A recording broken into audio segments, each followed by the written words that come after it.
Dear viewers and those who are watching over and listening over the audio, once again we are happy to be back on this program which we started trying to find out how should we worship God. We said that in earlier programs we have been talking about worship. How should we worship? When should we worship? Who should we worship? Worship started long time ago, because I believe that every man who has been ever created on this world was created to worship God. And I believe that every human being who is born on earth, at least God has put an element of worship in those beings. That's why we find that if people don't worship God, they worship at least something. They not only worship God, they'll find they're always worshiping different things. They will find themselves worshiping their parents, or they're worshiping trees, stones, according to what they believe. But in this program, we want to find out what is true worship. Like we saw that worship began a long time ago. For example, in the book of Genesis chapter 4, verse 26, we want to see, when did the worship begin? When do people start calling upon the name of God Most High? In the book of Genesis chapter 4, verse 26, and to Seth, and to him also there was born a son, and he called his name Enos. Then began men to call upon the name of the Lord. You're welcome, my brother. Yeah, we have already started about worship. We have seen that worship started a long time ago, and we have seen that men already began to call upon the name of the Lord in the beginning of time. Because God created men, and each and every person who is born in the world at least has got an element of worship in them. So that's why we find that people sometimes worship different things. They might worship stones, they might worship trees, they might worship mountains, as we saw in the book of John chapter 4, when the woman was telling Jesus that our fathers worship on this mountain, but you worship in the other place. Jesus had to tell her, as we're going to see. So as you have been coming, my brother, I've been reading the book of Genesis chapter 4, verse 26. When we saw that, in Genesis chapter 4, when the genealogy of Adam, and to Seth, to him also there was born a son, and he called his name Enos. Then began men to call upon the name of the Lord. This shows me that men began to call upon the name of the Lord at this period. But it means they had forgotten God. They had forgotten how to worship God. So we see here again men beginning again to call upon the name of the Lord after the birth of Enos. It did not begin only here. Even we see when Adam used to be in the garden, in the life which was pleasing, he used to worship God, to call upon God. That is to talk to God, because he was following whatever God had told him to do. That is part of worship. Because worshiping God does not only mean just to talk, but you have some things you must do to show that you are worshiping God. So if you obey God, it means you worship Him. You revere Him. So we saw that even Adam used to worship God. Now if we go to the book of Genesis again, chapter 12, verse 6, here we continue to see another man called Abraham. Abraham also worshipped God. He moved with God. During these days which we are talking about, this is when people of those days had gone astray. You remember what happened in the book of Genesis chapter 6. men had gone away from worshiping God and they were doing a lot of things. That's what even made God to bring floods on the earth.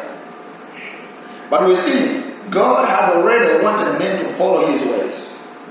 Now we see here in the book of Genesis chapter 12, verse 6, it says, "And Abraham passed through the land into the place of Shechem, unto the plain of Moreh, and the Canaanite was in the land. And the Lord appeared unto Abraham and said unto him, Unto your seed will I give this land. And there builded he an altar unto the Lord who appeared unto him." Hallelujah. We see that what was the purpose of this altar? 8. "And he removed from there and entered the mountain of the east of Bethel, and pitched his tent, having Bethel on the west and Han on the east. And there he built an altar unto the Lord, and called upon the name of the Lord." We see again Abraham calling upon the name of the Lord. We saw during the days of Enos, again men began to call upon the name of the Lord. This shows me there are sometimes when men go away from God, and then sometimes God raises somebody to bring them back. They sometimes go away and worship other things, but God raises men and women to bring them back on the track. He has been doing this on and on and on and on for generations. Because Jeremiah told us that man's heart is a liar. Our hearts are liars, they deceive us. And we start obeying other voices. We start obeying other spirits. We start obeying different things. And then we are derailed from the path of God, and we start worshiping those things. But we see always, because God is so merciful, he raises up people to come and bring back his people back into him. Amen. Another scripture I want to give you is about Paul. In the book of Acts, chapter 16, we see, worshiping God, there are certain things you have to put in. You have to worship God with all your might. We worship God with the songs. We can worship God in prayer. The book of Acts, chapter 16, verse 25. We look at Paul when he was in prison with the Silas. What did they do? You can read it right there. Acts chapter 16, verse 25 says, And at midnight Paul and Silas prayed, and sang praises unto God. Amen. Continue. And the prisoners heard them. Yes. And suddenly there was a great earthquake. Yes. So that the foundations of the prison were shaken, and immediately all the doors were opened. Hallelujah. Amen. This gives me something. In worshiping and praising God can set the prisoners free. Yes. Because it brings down God's glory. It means you are acknowledging God. Yes. When we see these people, they were in a desperate situation when they were in prison. It means they were locked up. And in this situation, they started praising God, not thinking about the situation they were in. And they praised God and worshipped God. In worshiping God, you talk about his greatness, his power, his authority, how he's able. Even if you are in prison, you can say, I can get out of this prison. And when God hears that, when you're in that problem, in that situation of prison, yes, he's going to set you free. Yes. This made Paul and Silas to be set free because of worshiping and praising God in the prison. One time it happened to me. I was arrested one time because of bad driving. So I was put in jail. In that night, the night I stayed in the jail, it surprised me and I was so happy. Then, God does some things at least to teach you something. When I was in jail, I found some prisoners who were there. I told them, you know what? anybody who wants to go out of this prison tomorrow, come and we pray. Yes. Some of them did not. But one who was a Muslim came and we prayed with him. I knelt down and I prayed unto God. I said, Father, in the morning let you release us. But after praising, singing, and worshiping God. Then in the morning something happened. When I was put in jail, I did not call any of my family members. I did not tell them. I didn't tell anybody. Now it was a Friday, so to be taken to court was on Monday. So I had to stay Friday, Saturday, Sunday, and then Monday to be ready to be taken to court. Now Sunday, because they say on Sunday courts don't work. As I was still sleeping on the floor, on the ground, the other Muslim guy standing on the door, on the base, looking outside, and other prisoners, they are waiting, at least maybe somebody there will come to visit them, maybe. Me, I was just sleeping on the floor. Then I heard one of the guys who was looking outside the window. He said, there's one guy who has come. He's a Muslim, but he must be a big man. They are welcoming him. They have taken him to the office. Yeah, so I have no Muslim friend. So when this guy heard whom I was praying with, he said, yeah, that's my boss. That's my boss. He stood up, also went to the window. Me, I didn't stand up. I just stayed sleeping on the floor. Then as I was there, the guard came, one of the policemen.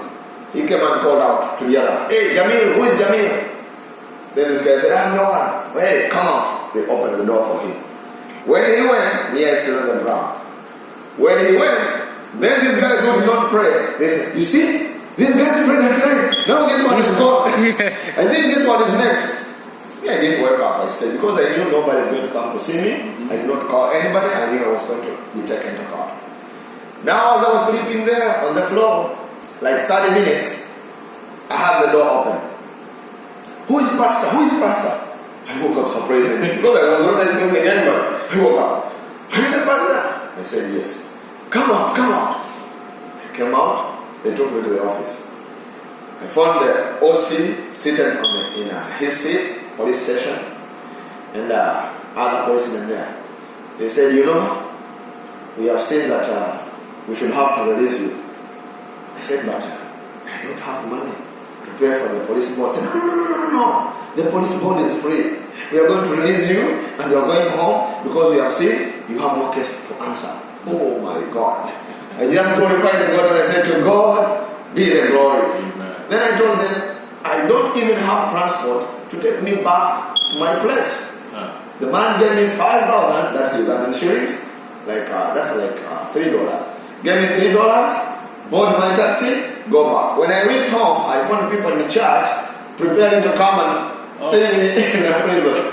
As I was still in the church, they just saw me surprisingly. So I tell you, when you worship God and you trust in God, He's going to set you free, as He did to Paul and Silas. I don't want to talk much, brother. Add on that, please. I wanted to add to that story. It's amazing that you shared that story. Yeah. It reminds me of a story of commitment. Yes, sir. Being committed even in the midst of the struggle. Being committed in the midst of a trial or whatever. And being committed to what? Or to whom? To God. Exactly. And I think of Joseph and how he was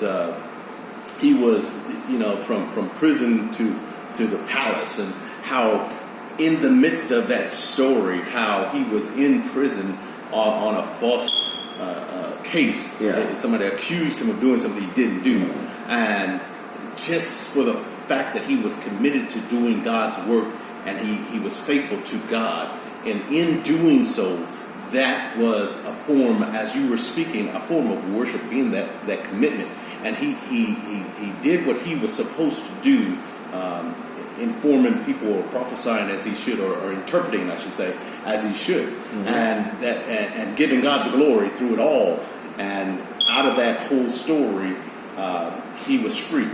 Man, it makes me think about how our freedom in general, maybe free from the pitfalls of the world, their thinking and the way they carry themselves and the way they accuse us and the way they come at us. Our freedom spiritually, even naturally, through the blessings of God, is through our commitment, and in that commitment is a form of worship. Yeah. We're committed to God, not Yeah. committed to man's ways, not committed to the thoughts of man and the deeds of man or the deeds of the world, but we're committed to the things of God. And as we commit ourselves, that's saying that we find Him worthy to be committed to. We commit to His word. We commit to His ways. We commit to His commandments and things like that. And in that commitment, it shows that we find Him worthy enough to follow Him. Amen. In the darkest hours. Yeah. In the tempting times. And how do I find Him worthy? Because I'm going to lean and rest in Him. I'm going to depend on Him. I'm going to be steadfast, immovable in Him. And in doing that, that's my form of worshiping. I find Him worthy to carry in my heart, regardless of the situation, regardless of the temptation, regardless of the trial, regardless of what you or he or she says or does against me. My faith, my commitment, it's not in you, it's not in the situation, it's in God, because I find Him worthy enough to lean on and depend in and trust in. I worship Him. Amen. Hallelujah. Another thing I want to talk about worship. Worship is costly. Yes. We have to worship God with our substance. We have to worship God with what we have. We have to put in. Some people, when we reach that point, they say, no, they have gone somewhere wrong. Now you're going to start saying something. Yes, you must worship God with your substance. For example, we see the wise men in Matthew chapter 2, verse 9. Matthew chapter 2, verse 9. If you're there, you can read for me. Matthew chapter 2. Yes. Verse 9. Yes, please. When they had heard the king, they departed. And lo, the star which they saw in the east went before them till it came and stood over where the young child was. Good. Continue. When they saw the star, they rejoiced with exceeding great joy.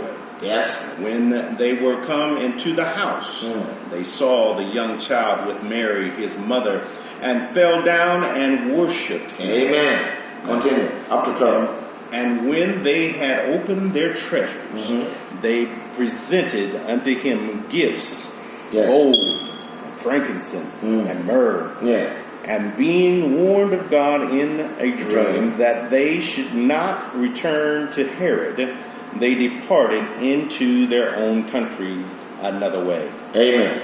Yes, we see here. And when they were come into the house, they saw the young child with Mary, his mother, and fell down and worshipped him.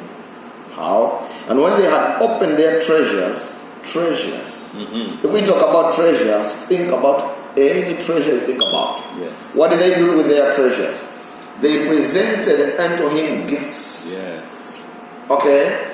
Gold, frankincense, and myrrh. Yes. I think it's a perfume, something like kind of. Yes. Amen. So they worshipped God with their substance.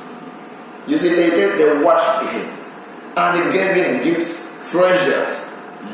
How much treasures have we given unto God? Have we given God our properties? Have we denied God to use us or to use our properties? We have cars, we have land, we have houses. Do we use them to serve God and worship Him? Some of us, even when we are moving on the way and find people going to church, we don't want to take them to church. We don't want. You say, how could this sit in my car? He's dirty, he's what, he's this. Why don't we worship God with our substance? Yes. Have you invited people to come and pray in your house?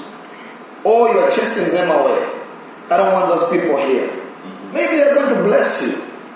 Let them come in your house. Let them pray. Yes. Let them share a word. Give them a room at least, maybe outside. Let them come to share a word. Have you made at least buy some food? Yes. Call some people. Let them share a word while they are eating. You worship God with your finances. Have you done something to worship God? with your substance. I have to give you another example of David in 2 Samuel chapter 6. We want to see. You have to worship God even with your mind. 2 Samuel chapter 6. You can read. 2 Samuel chapter 6, verse 14. Yeah. It reads, "And David danced before the Lord with all his might. Wow. Hallelujah. And David was girded with a linen ephod. Yes. So David and all the house of Israel brought up the ark of the Lord with shouting and with the sound of the trumpet." Hallelujah. That's enough. We can see that David praising, worshiping God with his body, dancing with all his might. Yes. And what happened? Something happened. When he was dancing and praising God, something happened. You know, David already, because of his entertaining, singing, rejoicing, and worshiping, angels had already watched him when he was still young. That's my thinking. When he was in the wilderness there, playing his violin or his harp, whatever you can call it, singing to the sheep and the goat and the cow, which cannot even tell him, "Oh, thank you, David." No. They were just looking at him. But David was dancing, singing. And now, it gives me to know that angels were watching David. Look at this boy, praising God, singing hymns, rejoicing, speaking good things and great things about God. Then God said, "This is a man after my heart. He has a heart which is after me." So God chose David because of that. Now we see he's a king. He did not forget what he used to do when he was still in the wilderness, praising God and worshiping God with all his might. And that's how God saved David from the lion, from the bear, from the enemies, and from Saul, who wanted to kill him before him. Amen? So we see that God was with David.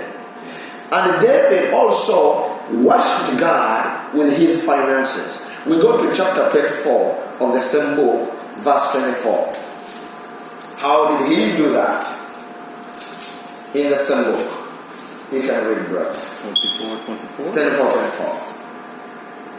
2 Samuel. Yes, please. 24, verse 24. Yeah. "And the king said unto Araunah, Nay, but I will surely buy it of thee at a price, neither will I offer burnt offering unto the Lord, Yes. my God, of that which doeth cost me nothing." So David